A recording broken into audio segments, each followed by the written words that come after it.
Welcome back to Random Tasks. If you've seen my previous videos, especially the most recent series about converting my Vespa LX 50 to an electric vehicle, you might have wondered how I'm going to get that registered as an electric vehicle. If you'd seen my other video series on converting my Vespa PX125 to an electric vehicle, I think the final video in that series notes that I did, in fact, get that switched over to be registered as an electric vehicle. I've received a request to make a video focusing solely on how to do that. This is a video focused on how to change registration in the United Kingdom. So if you're not in the United Kingdom and have no interest, then I'm sure you're going to click to something else right about now. For those in the United Kingdom and who would be interested in doing this, please stick around and I'll show you how it's done.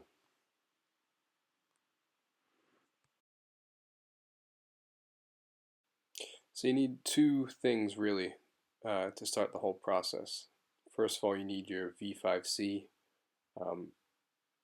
which anyone who owns a vehicle in the UK should be familiar with. This is your registration document.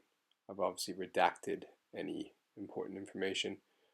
You can see on that the vehicle fuel type is shown as petrol, and obviously that's what I want to change. So you go down to change my vehicle details and you simply write in electricity into the type of fuel. Once that's done, you post it off to the DVLA along with a cover letter. Now the cover letter should basically follow this type of form, basically saying that you've done an electric vehicle conversion or someone else has done one for you and you want to change the type of fuel from petrol to electricity. This is the registration number, etc. Put any important information in there about making sure that's, it's still the same capacity. So in my case with the LX50, it was a 50cc petrol moped. It's now a 50cc class electric. Note any modifications to the frame, hopefully there's none, and try to include some pictures if you can showing what you've done, including a photo of the VIN number as well as a photo of the registration plate or the number plate at the back. Once you've done that, the next step is to post that and the V5C off to the DVLA in Swansea. And the address is on the V5C, so it's pretty simple. I also included my email address and contact number and offered to email them any high-resolution photos if they need them. Now, as I noted, I have done this before, and that was with my PX125. And in one of my PX125 videos, I actually do mention how this is done. But what happened was after everything was sent off to the DVLA, there was some feedback where they asked a few follow-up questions, and then eventually they sent an inspector out that was representing the DVSA to basically check it out, but wasn't really doing a, let's say, inspection of the installation itself.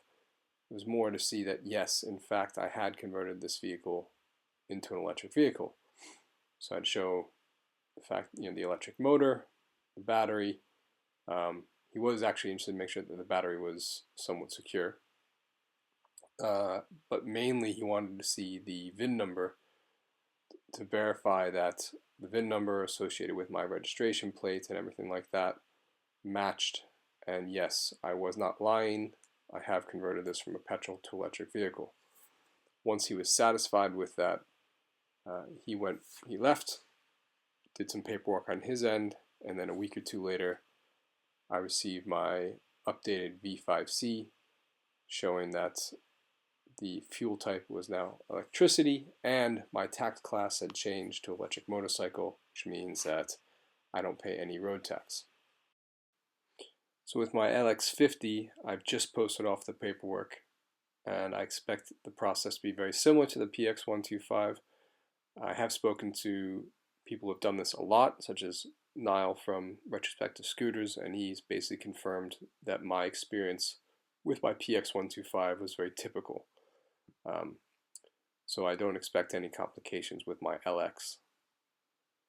So that's it for this video, fairly short one, but I hope this was useful to those in the UK that are looking to do this. Again, one of the advantages of once it is registered as an electric vehicle, there's no road tax, and if you do decide to export that anywhere else, the new country should just recognize that as an electric vehicle, and you won't have to go through the same process that you went through already in the UK. So, thanks again for watching, and please like and subscribe.